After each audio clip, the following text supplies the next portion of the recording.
اب برق خان تک وہ نور ہدایت آ چکا تھا کہ جس کا وعدہ اس کے رب نے تمام انسانیت سے کر رکھا ہے، اور اس کا یہ ایمان اسے مجبور کر رہا تھا کہ وہ اٹھے اور اپنی طاقت کا استعمال کرتے ہوئے نظام باطل کو اس کی حد یاد دلائے، مظلوموں کے لیے نجات، مایوسوں کے لیے امید بن کر اٹھ کھڑا ہو۔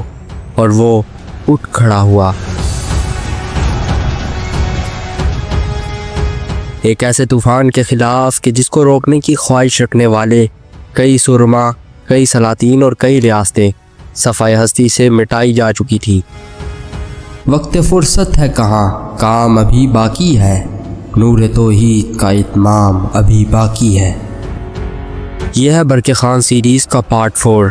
اگر ابھی تک آپ ہمارے اس سفر میں شامل نہیں ہوئے تو فکر کی کوئی بات نہیں، کیونکہ زیادہ دیر نہیں ہوئی، تو سبسکرائب۔ برق خان کے مسلمان ہونے کی خبر جب عالم اسلام کے چپے چپے تک پہنچی تو لوگوں کا ایک عظیم ہجوم اپنے نئے سلطان کی بیعت کے لیے دربار میں حاضر ہو چکا تھا۔ مسلمانوں کی خلافت عباسیہ کے حکمران مستحسن باللہ بھی ہلاکو خان کے بغداد پر حملے میں مارے جا چکے تھے۔ مسلمانوں کی چھوٹی ریاستیں جو کبھی خلافت کے تابع تھیں اب اپنا نظم و نسق کھو بیٹھی تھیں، اور اندرونی انتشار نے انہیں مکمل طور پر ختم کرنا شروع کر دیا تھا۔ امت کی وحدت پارا پارا ہو چکی تھی، اور اس وقت تاریخ نے نئی کروٹ بدلی۔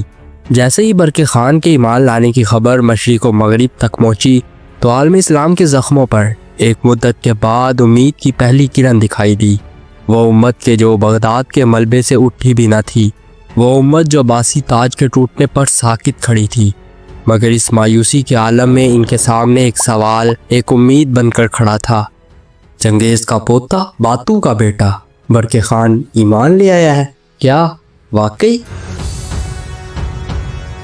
لوگ جوک در جوک سرزمین قبچاق کی طرف روانہ ہونے لگے، وہاں جہاں پر ایک نیا مسلمان بادشاہ اپنے ایمان کی تلوار کو دھار لگانے میں مصروف تھا۔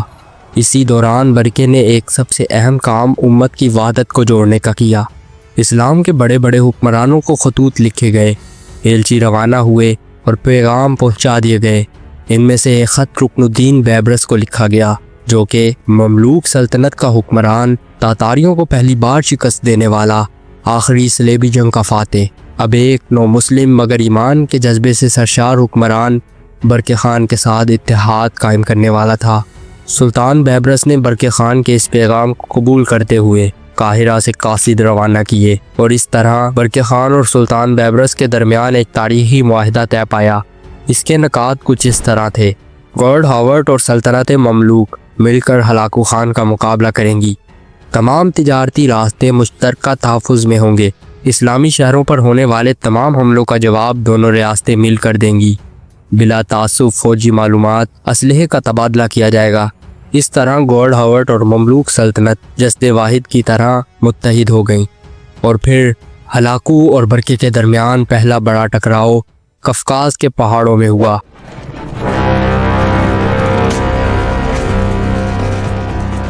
شمالی طرف سے برق خان کی گھڑ سوار فوج، جنوب سے بیبرس کے حمایت یافتہ عربی اور ترکمانی دستے، اور شمال پر موجود تھی ہلاکو کی الخانی فوجیں۔ یہ وقت تھا کہ جب برق خان نے اپنا پسندیدہ حربہ استعمال کرتے ہوئے میدان جنگ کو اپنے حق میں استعمال کیا۔ اس نے منگولوں کی پرانی چال کو استعمال کرتے ہوئے اپنی فوج کا چھوٹا حصہ میدان جنگ میں لڑائی کے لیے بھیج دیا۔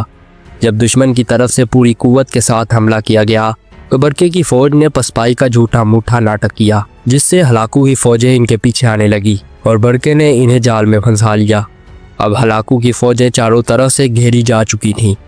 برقے نے ایک کے اوپر ایک خطرناک چال چلتے ہوئے اپنے گھڑ سوار دستے جو تیر اندازی میں ماہر تھے، انہیں اس گھیراؤ میں شدید تیر اندازی کرنے کا حکم دیا۔ تیر بارش کے قطروں کی طرح منگول سپاہیوں کے جسم پر اترتے رہے، اور اس طرح منگول سپاہی ایک ایک کر کے مرتے چلے گئے۔ دوسری طرف سے سلطان بیبرس نے جنوب سے خوراک، اسلحے اور طبی امداد کے قافلے پہنچائے۔ قفقاز کے راستے محفوظ بنانے کے لیے 6000 سپاہی مقرر کیے۔ نتیجتاً ہلاکو کی افواج پوری طرح بکھر گئی، اور فوج میں ہلاکو کے 2 بڑے جرنیل قطوغا اور یمباغ بھی مارے گئے۔ منگول تاریخ میں اس جنگ کو جنگ کورا کے نام سے یاد کیا جاتا ہے۔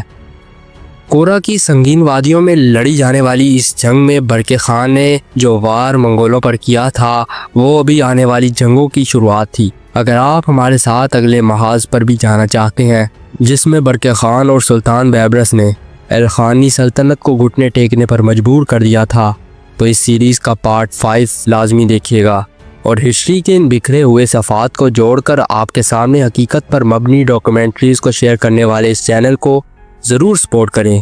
Like, share and subscribe. ملیں گے ایک اور نئی ویڈیو میں، تب تک کے لیے اللہ حافظ۔